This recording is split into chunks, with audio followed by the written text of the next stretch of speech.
Hello, my name is McKenna Terrell, and this is my video response to the article of Shakespeare in the Bush by Lauren Bohannon. Today, I will be breaking down this article and seeing how we could look inwards at our own cultures and how worldview shapes cultural interpretation, whether we can see it or not. A summary of this article is that Bohannon and a friend were having an argument about how meaning does or doesn't change between cultures. She had stated that Shakespeare is Shakespeare, and the concept is universal and is the same no matter where or who it's being read to. She goes on and tells the Tiv people in West Africa the story of Hamlet to try and prove her point. But as she is explaining the story of the Tiv, they interrupt her and question the events like ghosts, marriage, revenge, because it's different in their cultures with their cultural belief. This story shows that Shakespeare's universal truths are in fact not universal, and that she was in fact wrong in saying this.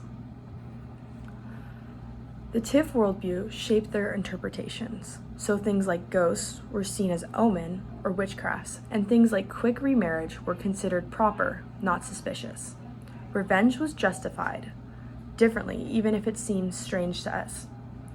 Worldview is the same as a cultural lens, and that alters our meaning and how things are taken when they are being told a story, which shows why they were so confused on certain parts of the story. They kept stopping her and asking questions, or would make comments about how she was unaware of what was going on in the story, not the other way around.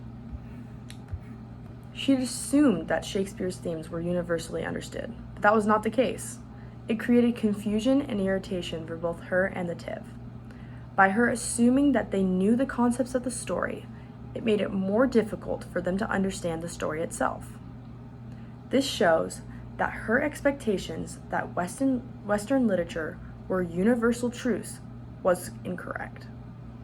And in reality, her worldview was shaping her understanding, and so she ended up misunderstanding the Tiv and changed how she saw them. The Tiv challenged her belief in Western values, like individualism, ghost as spirit, morality of revenge, and marriage traditions that she had normally considered normal or that were the best option, and then opened her eyes to seeing that that possibly wasn't correct. This article shows cultural relativism, that what feels obvious in one culture might be considered odd in another. See, this is like us with our traditions, like Thanksgiving or our theory on having only one spouse. For outsiders, they may view it as different, seeing it as gluttonous and overeating, and a historical controversy celebrating Thanksgiving. And as to having one spouse, they might see it as a shortcoming in our civilization, and that they are the superior cultures for having more than one. This demonstrates the same issue. It shows how cultural understanding and worldview shapes interpretation. The best practices we can have for cross-cultural communication are to listen without assuming your own worldview is universal, to ask questions and clarify instead of correcting others. For example, she could have asked the Tiv how they interpreted the spirits instead of saying that it was a ghost and that they were wrong for calling it an omen, when in reality, that's all they knew it as. So they knew none the different.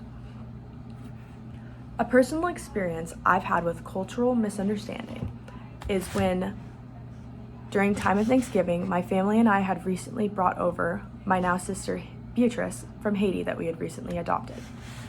She was very confused on the idea of Thanksgiving itself, the culture behind it and why we did it. We tried explaining to her, but she was still so new to the United States that she still had a language barrier, and it was hard explaining to her what we were exactly meaning.